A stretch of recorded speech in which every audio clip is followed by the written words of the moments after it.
Topping today's news, the PLP officially introduced its final candidates ratified for the general election. Former Minister of Health is not sold on the new specialty hospital. A 24-year-old man arraigned in court for the country's sixth murder this year, and a man shot here in the capital. 2 men stabbed on Abaco.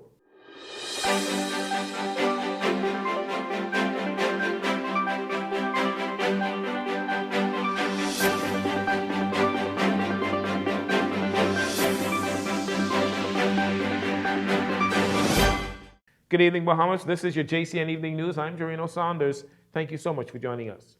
Keeping in line with their previously announced deadline to name all 41 candidates before the end of January, the governing party, PLP, they named their final 12 candidates on February 1st, but officially introduced those candidates to the public last night, including Prime Minister Philip Davis, the candidate for Cat Island, Rum Cay, and San Salvador, and Deputy Prime Minister Chester Cooper, who will return to the Exumas and Ragged Island.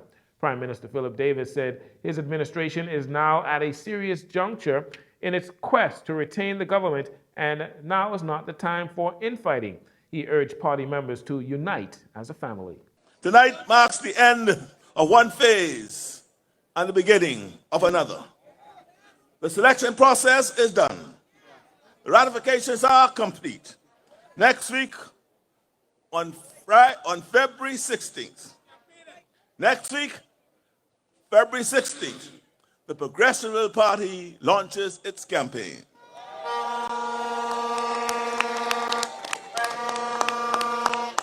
And when we launch with unity. We launch with discipline. We launch knowing exactly what we are fighting for. Because PLPs, a lot is at stake. This election is about whether the Bahamas keeps moving forward or gets dragged backward.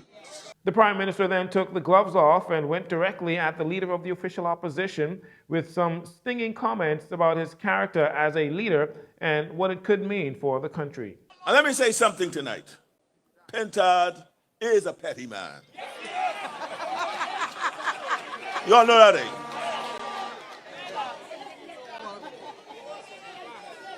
Petty Pentard.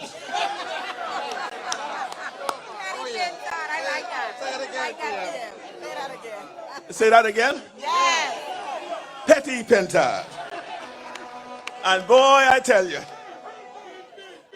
let me tell you, my mom used to tell me, she used to say, there's nothing worse, and that is a woman I was talking, my mother, used to tell me there's nothing worse than a petty man.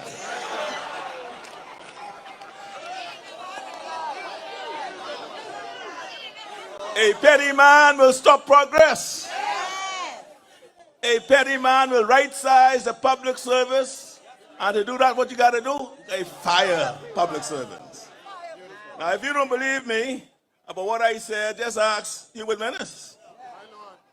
He was the leader, was his leader, and he made him a minister in his cabinet. He nominated him. He brought him out of the ashes. But ask Hubert Menace. You know, petty leadership focuses on grudges instead of growth.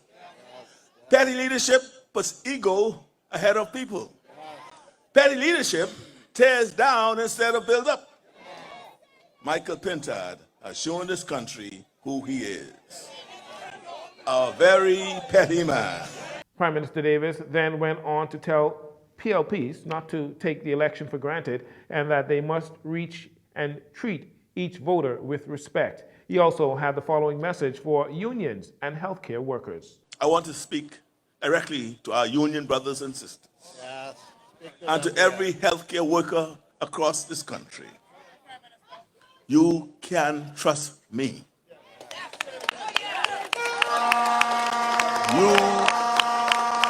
You can trust this government. When the pressure was highest, you showed up. You carried this country, and we respected that work because we understand what it costs. My view is simple. Working people deserve fairness. Unions deserve respect. Healthcare workers deserve support. This government will engage with unions. We'll sit at the table. We will solve problems with you, not against you. And let me be clear, as long as I am Prime Minister, unions will always have a seat at the table. Prime Minister Philip Davis.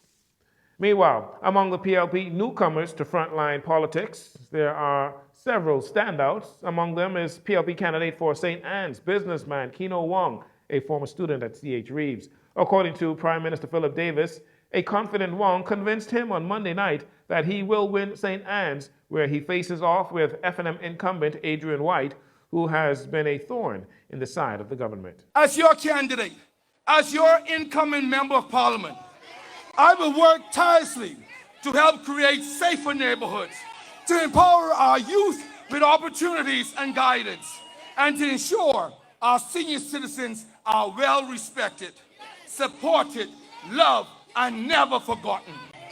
You see, together, we can build St. Anne's where everybody has a voice, a purpose, a passion, and a fair chance to thrive.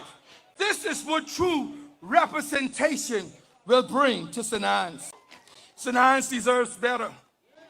Our country deserves better. And tonight, I say it's time to get rid of Adrian White and the F&M in St. Anne's. O.B. Roberts emerged as the winner to get the ratification in the hotly contested Southern Shores constituency, edging out Clint Watson. He listed many of the PLP successes while expressing his gratitude to the party and the people of Southern Shores for the nomination. I want to thank the leadership of the PLP and the people of Southern Shores who have placed their confidence in me.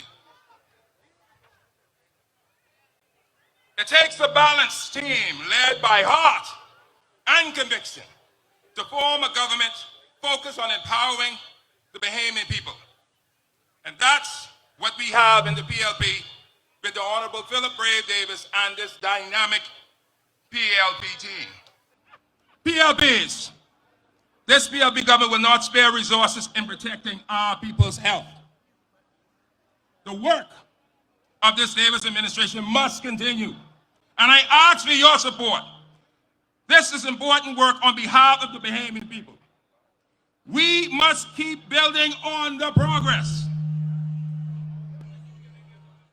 Southern Shores, can I count on you?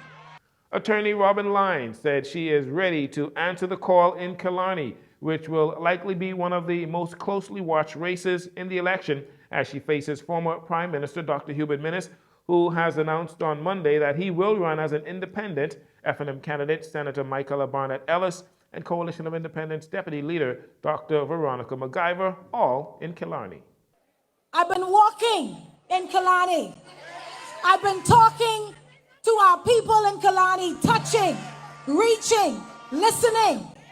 And I'm telling you, we don't have to run a campaign on propaganda because we're building on progress. And so there was a couple of people who told me, they said, Robin, I don't know why they send you there. Because Killarney may be difficult. Killarney may be hard. I say, no, you gotta understand something. Killarney has been an F&M stronghold for too long. They had to let the lioness loose and send her to bring it home. The F&M has represented Killarney since 2007, and a female candidate has never won that seat. Also among the new PLP comers in frontline politics to speak on Monday night was Renika Knowles for Long Island and Senator Randy Roll, Bimini and the Berry Islands. Former Health Minister Dr. Dwayne Sands is sharply criticizing the Davis administration's decision to press ahead with plans to build a new specialty hospital in New Providence, calling the project poorly planned and unnecessary as the country's existing healthcare system is struggling. His comments come as Prime Minister Philip Davis reaffirms support for the $267 million project, even amid concerns raised by U.S. Ambassador Herschel Walker over the financing arrangement with the Chinese government. Dr. Sands also questioned government's claims that repairing the current hospital would be like putting a Band-Aid on a laceration. Prime Minister Philip Davis has defended the project, insisting the new hospital is necessary to modernize the healthcare system here in the country. And finally, in the segment on the crime front, today a 34-year-old male was arraigned before the magistrate's court in Freeport, charged with the offense of murder. This matter in connection with an incident that occurred on Saturday, the 31st of January, in the area of Adventures Way and East Atlantic Drive that resulted in the death of 37-year-old D'Angelo Ducky Burrows, who was reportedly shot 7 times. Family members believe he was pleading for his life. It was the country's 6th murder for the year. Also from Grand Bahama, police have arrested a 27-year-old male in reference to the complaint of sexual assaults of a 17-year-old female that reportedly occurred on Friday, the 6th of February, at a residence on Spiny Road. Police say an adult female reported to them on behalf of her 17-year-old niece that she had been sexually assaulted by a male known to her. Police say sexual offenses decreased by 17% in 2025 at 175 incidents compared to 211 incidents in 2024. You're watching JCN TV News. We'll take a break here. We'll be right back following these commercials.